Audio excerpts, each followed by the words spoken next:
All aboard! Ladies and gentlemen, boys and girls, sports fans of all ages, I am Beast Mike. You've now arrived at my train of thought.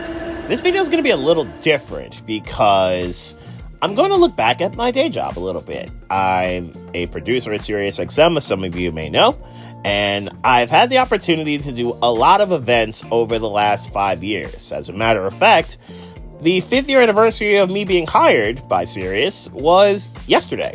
And in a few weeks, I'm going to do my list of my favorite events. I thought it was only going to be 10, and it'll end up being 15. There were just too many to leave off the list. What you're about to see in the next few seconds are games that I did that will not make the countdown, believe it or not.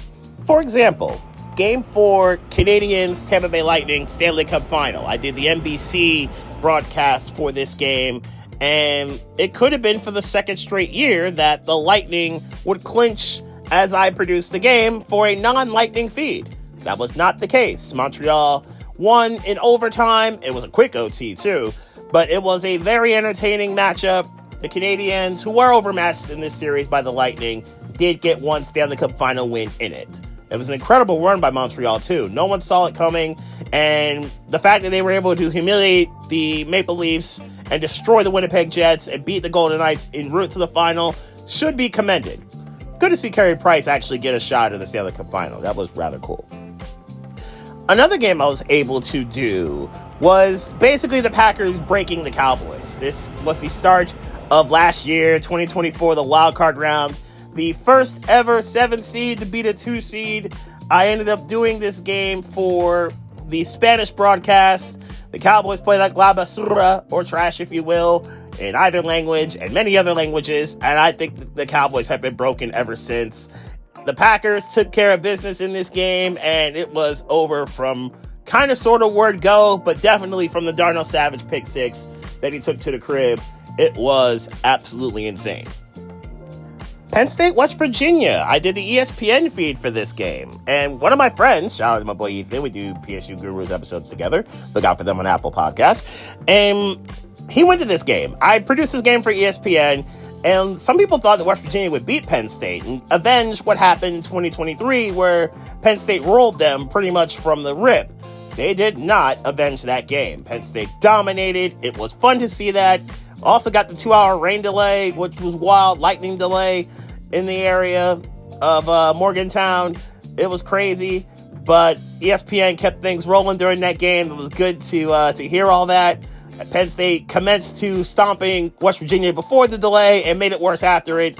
And Drew Ellis sending one of the Trotter boys to the Shadow Realm was also quite hilarious in this stiff arm you see here. The Phillies winning their first National League East title since 2011. I did the Spanish broadcast for this one too, and as a Phillies fan, I enjoyed this. I enjoyed quite a few Phillies games I've been able to produce while I've been at Sirius, and to see the Phillies run has been great, even though the job is not finished.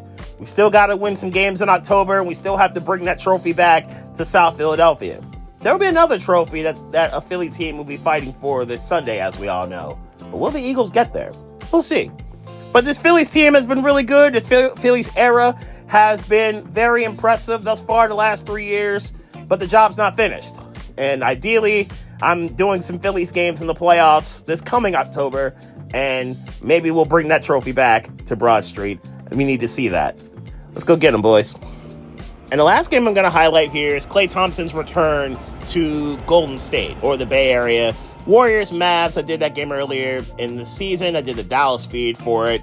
It was great to hear that he got his flowers the way he did. It was great to hear how much love that he got from the Bay Area. He's absolutely going to have his jersey retired in Golden State. He's going to be a Hall of Famer, unquestionably a top 5 shooter of all time.